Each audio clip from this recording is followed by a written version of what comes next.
Hi guys, this is a video review of the Nerf Stryfe CQ-10. This is a semi-automatic flywheel powered blaster in the Elite series based around the original Stryfe. Included with the blaster is the 10 round banana mag, grip, barrel, stock, and 10 Elite darts. The Stryfe CQ-10 is basically just a stock Stryfe with a larger 10 round banana magazine rather than the smaller 6 round box magazine, a stock, a barrel, and a grip which you would not normally get, and obviously more darts to fill the larger magazine. This blaster is in the Elite series, but that's pretty much all I have to say on it. Now down to the external overview.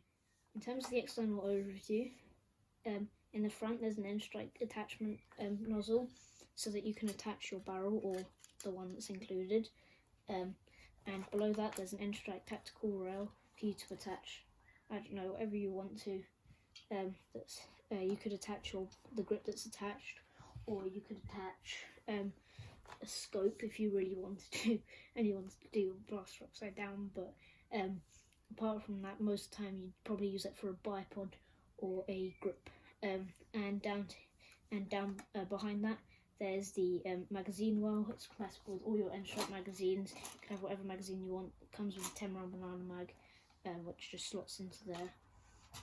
And behind that, that's the magazine release, which if you want, you can press, which you press to release the magazine. You could do it with one hand when you're releasing the magazine, or you could release it with your middle finger and pull it out.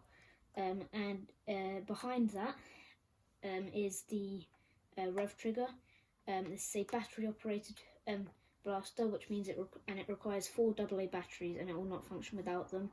To rev the blaster, you just pull down this trigger for a few seconds, and then you should be able to pull the trigger and fire one dart. And then you can keep holding the rev trigger, and then keep pressing the trigger. And whenever you press the trigger, it will fire a dart. And obviously that's the main trigger. And now down to the grip. The grip is a very comfortable ergonomic grip, and it's a fairly original kind of grip. It will fit in an adult hand, a child's hand, or most people's hands will find this grip fairly comfortable. Below the grip is a sling mount, which you can attach a sling so that you could sling this blaster. And above the grip is a end strike stock attachment point, which you can attach the included stock to if you would like, or you could attach any other of your end strike stocks. Above this is an end strike tactical rail, which you could put your optic or a bipod if you wanted to do it upside down. Down here, this is the access door, which you can use to access any malfunctions or jams. This blaster rarely jams. It's only jammed if you haven't pulled the rev trigger enough, and it just doesn't go all the way through the flywheels. All you need to do is just open it up and pull out the stuck dart, and then you'll be able to shoot again. And then in front of this is almost a kind of iron sight. There's not really much use for it, seeing as Nerf darts don't really hit their targets most of the time, unless you use AccuStrike darts or waffle head darts. And then in front of this is another sling mount, which corresponds to the one back here. And that pretty much finishes the external overview. In terms of the attachments, the blaster comes with 3 attachments: a grip, a barrel, and a stock. The grip is a grip where you can change the position. If you want it like this, you could just put your hand on it and hold it underneath, or you could have it like that and have it like a vertical grip. It's a fairly comfortable grip. However, I find that these plastic bits that protrude out of the grip kind of make it slightly uncomfortable, and I probably wouldn't use this as my main kind of grip. In terms of the barrel, it's a very short barrel, so it won't affect your performance. End strike barrels in pretty much all Nerf guns, they actually defect the performance rather than improving it like a firearm, because the dart can bounce off of the inside of the barrel and reduce its performance. This is extremely short and it probably won't affect your performance. It also looks cool and it looks like a suppressor, so style points. Then in terms of the stock, it's a fairly short stock. I find it quite comfortable for myself. It's fairly simple, and it also has and at the back it's fairly comfortable and ergonomic.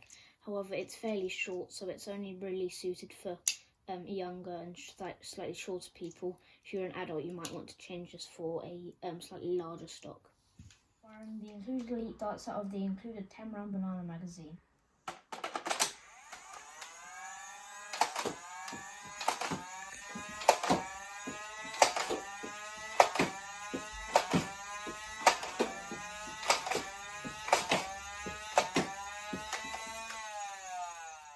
Overall, this is a solid blaster.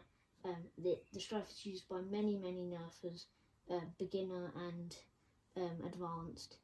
It's loved by the entire community for its consistency and for many other factors. In terms of performance, this is a very highly performing blaster. It's pretty standard for the Elite series.